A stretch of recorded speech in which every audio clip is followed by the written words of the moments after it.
Hey everyone, and welcome back. I'm Rick Fussell and this is the Ingrain Workshop. In this week's video, we're going to be making a DIY honing guide for sharpening our chisels and our hand plane blades. That's coming up next here at the Ingrain Workshop.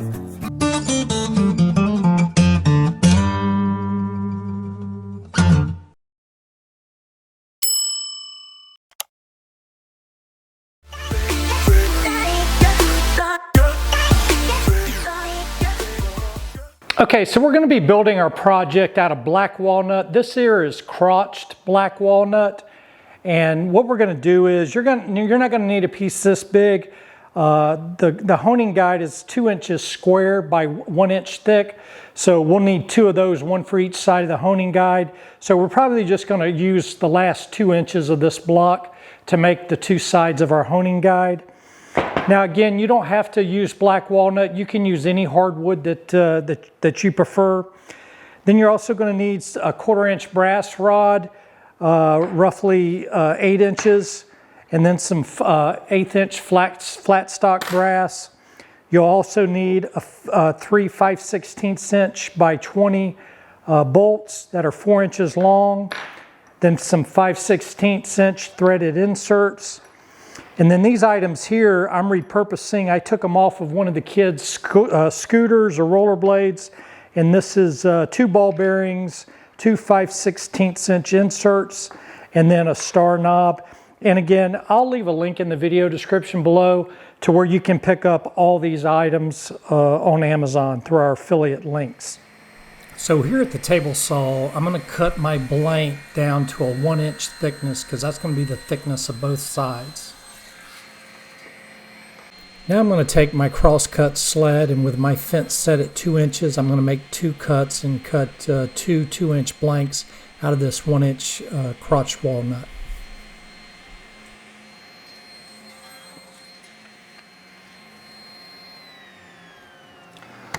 So here I'm going to lay out my 1/4 inch brass rod holes. They're located 1/4 inch down from the top and then 1/4 inch from the sides. And there'll be 2 of them in each blank. Now that I have those locations, I'll just use an awl and just make a point or a hole in the wood, which will give me a reference point for where I need to drill. While I'm here, I'm also going to lay out the 15/32 inch hole that I need to drill on the top and the bottom. The one in the top will be for the through bolt that will go all the way through both sides of the honing guide, and then the hole at the bottom will not go all the way through, and that will be the hole for the bolt that will hold the ball bearing in place, and there'll be a ball bearing on each side at the bottom of the blank. So I'm going to go ahead and lay out these 2 15/32 inch holes now. The 5/32 inch holes are located in the center of the blanks, and then they're down 3/8 of an inch from the top and then up 3/8 of an inch from the bottom. And again, I'm just going to take my awl and make a hole so I know exactly where to drill. And then I'm going to lay out the same holes at the bottom of the blanks. Now with all 4 hole locations marked on each blank, I'm now going to head over to the drill press and go ahead and drill these holes. Again, these are going to be 2 1/4 inch holes and then 2 15/32 inch holes. But remember, the holes at the bottom for the ball bearing, we're only going to drill about halfway through the blank. We're not going to drill all the way through. The bolts here at the top of the blanks will be drilled all the way through the 1 inch blanks. So in order to ensure that my drill location or drill holes are in the same spot in both blanks, I went ahead and set up my fence and then 2 stop blocks on my fence. That way, once I line it up once, I can just flip the piece over and drill it from the back side, and then repeat the same process for the second side. That way all the hole locations are at the exact same location. Next, I'll repeat the process for the 15/32 inch hole at the top of the blank. Keep in mind this hole will go all the way through the blank, and this is for the through bolt. And again, I'm doing it the same method with the fence and the 2 stop blocks to ensure an accurate hole every time. And then I'm going to take and set my depth stop on my drill press to a 1/2 inch, and then I'm going to drill the bottom 15/32 inch holes at 1/2 inch deep in the blank, and then when you're done it should look like this. So now back here at the table saw, it's time to cut the reliefs on both sides of the honing guide blanks. This relief will allow us to secure the chisel or the hand plane blade to the honing guides while we sharpen it. So in order to do that, I've raised the blade using a setup blocks to 1.25 inches high, and then I'm going to use a setup block that's 3/16 of an inch, and that's what I'm going to set my fence at. Then I'm going to run the two sides through the fence, cutting them 1.25 inches high by 3/16 of an inch. Then I'm going to take my crosscut sled, raise the blade, lower the blade to 3/16 of an inch, turn the blanks on their sides, and finish up the cut.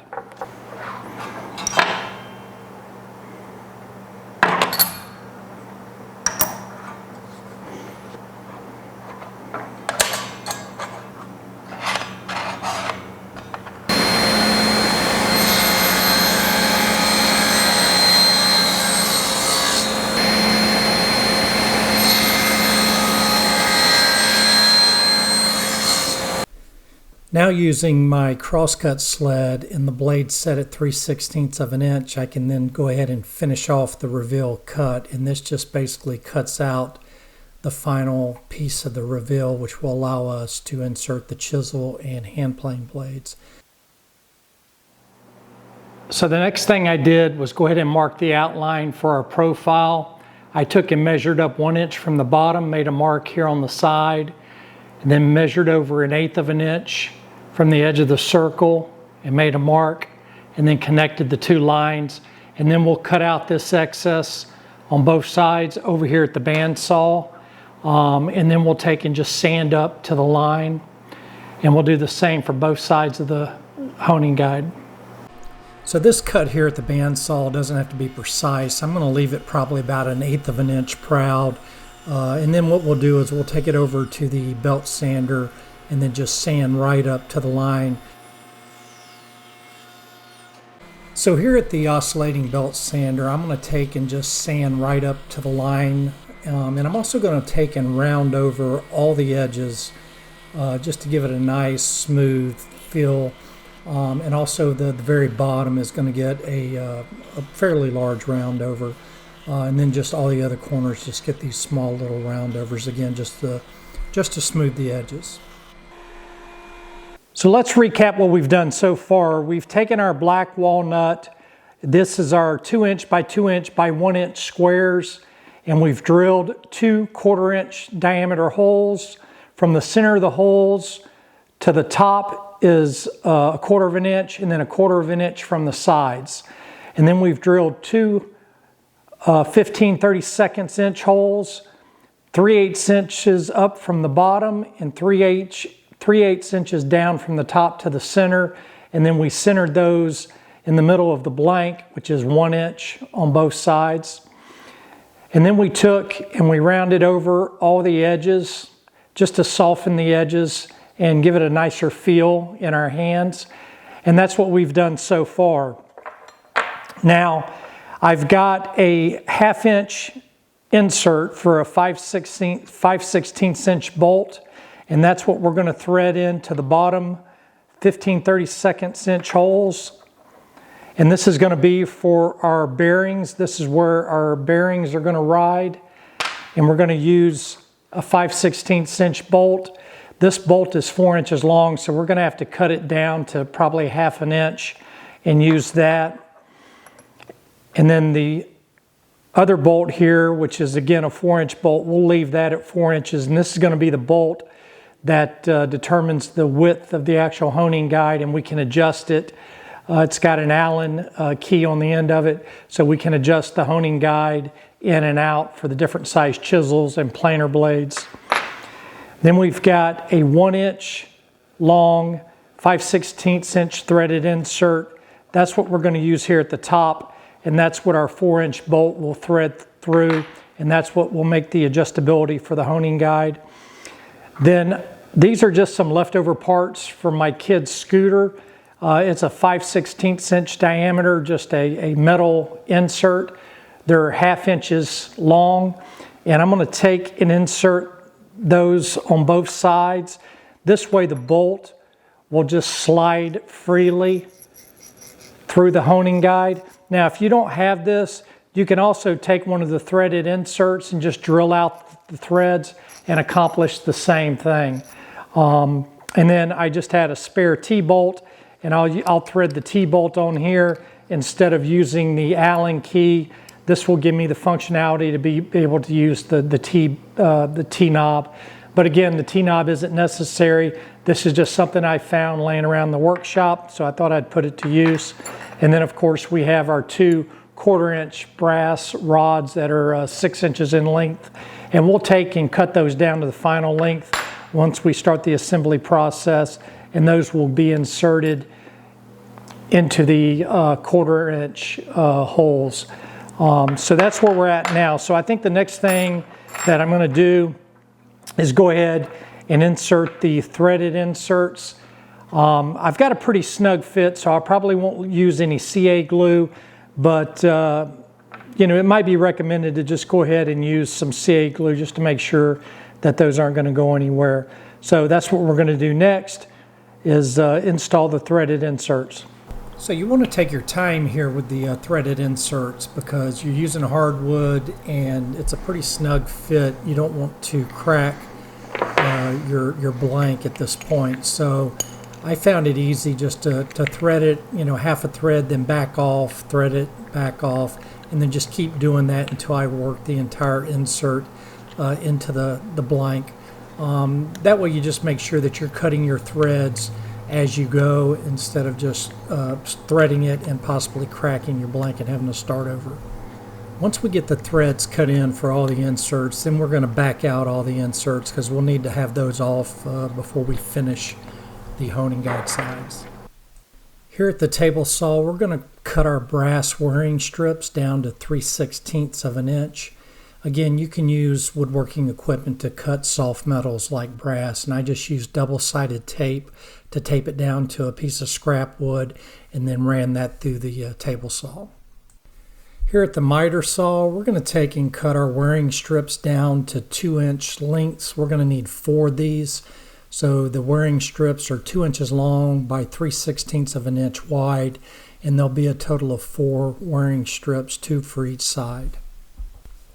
Using some CA glue, I'm going to fasten the wiring strips to the honing guide sides at the location where we cut the reliefs. And again, there's going to be 2 wiring strips on each honing guide side, one at the bottom of the relief cut and then one on the side of the relief cut. And this will allow us to tighten down our chisels and plane blades without messing up the wood. At the miter saw, we're going to take our 1/4-inch brass rods and we're going to cut them down to 4.5-inch lengths. And there's going to be 2 brass rods in total for the honing guide. And this will allow the guide to slide back and forth as we loosen or tighten the through bolt. With the brass rod chucked up into one of my drills, I'm going to use the horizontal belt sander with the drill running just to round over the end of one side of the brass rod, and I'm going to do this to both brass rods. I want the one end to be rounded. That's going to be the end that's on the honing guide side that's movable, and the other end will be actually CA glued to the other side, and it will be fixed and will be unable to move. And as you can see there, I just rounded it over, sort of like a taper, more than a round over, just so it will ease in and out of the blank side. With the wood taped off of the blanks, I'm going to take over to my buffing wheel and I'm going to buff out the brass wiring strips. That's just going to give them a nice polished look. But you have to make sure that you tape off the wood or you're going to ruin the wood if you try to polish it. And then I'm also going to do the same thing with the brass rods. Once I'm done buffing out and polishing the wiring strips, I'll bring the brass rods over and buff those and polish those up as well. And it just cleans them up really nice, and it puts a nice shine on them. Using some CA glue, I'm now going to affix the 1/4-inch brass rods to one side of the honing guide. And this is going to be the side that moves freely. And it's going to have the hollow insert for the through bolt. So this does not have the threaded insert for the through bolt. So make sure when you're assembling it that you glue your 1/4-inch brass rods to the correct side of the honing guide. Using my Dremel multi-tool, I'm going to take the 4-inch bolts and cut 2 of those down to 3/4 of an inch. These are going to be the bolts that are used for the ball bearings. So with the threaded inserts out of the blanks and the brass taped up and the holes plugged, I'm going to just spray a couple of coats of lacquer just to give it a durable finish. And that should be all that I need to do as far as the finish for these pieces. But you want to make sure that you do tape up your brass. With the finish dry, we can now start assembling the honing guide. I did decide to go ahead and use a couple of drops of some CA glue on the insert threads just to make sure that they don't go anywhere. And as you recall, these are pre-threaded, so the threads are already cut into the walnut blank. So it's just a matter of reinserting the inserts with a couple of drops of CA glue, and then they're not going to go anywhere. With all the inserts in place now, we can start to assemble both sides of the honing guide. And as you can see, the rounded over side of the brass rods just slips right into the other side of the honing guide. And that's the side that will slide back and forth once I insert the through bolt. And that's sort of why I did that. I just think aesthetically it makes it look nicer, and it's also easier on the fingers and on the grip if those are just rounded over. The ones on the other side are sanded flush with the honing guide side, so those aren't an issue. And with the through bolt threaded through, you can kind of see how the honing guide operates as far as tightening down to, I think, up to 1/4 of an inch for a chisel, and then up to 2.5 inches for a plain blade. And then the last thing to do is to take our 3/4 inch screws that we cut down and use those to insert our ball bearings onto each side of the honing guide. And that will pretty much complete the assembly process of the honing guide. So it's time to take it out for a spin. I'm not going to go into detail. That's probably for another video. Going through the sanding process and all the different grits. I set up this Scary Sharp sanding system. I did a separate video on that, and then I'll probably do a separate video on sharpening chisels and plane blades. But as you can see, it works fine. This is a 3/4 inch, just a Stanley chisel, and I'm just going to work my way through the grits and get it scary sharp.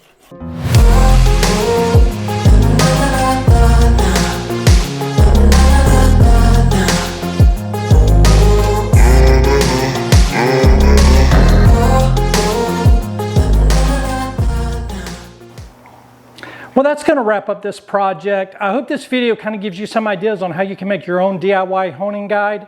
I'll leave links in the video description below to all the materials that I used on this project.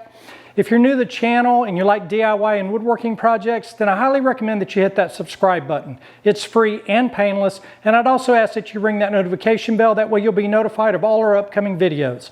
To all my existing subscribers, I really appreciate all the support you've given this channel. I'm Rick with the Ingrain Workshop. Until next time, have a wonderful day and God bless.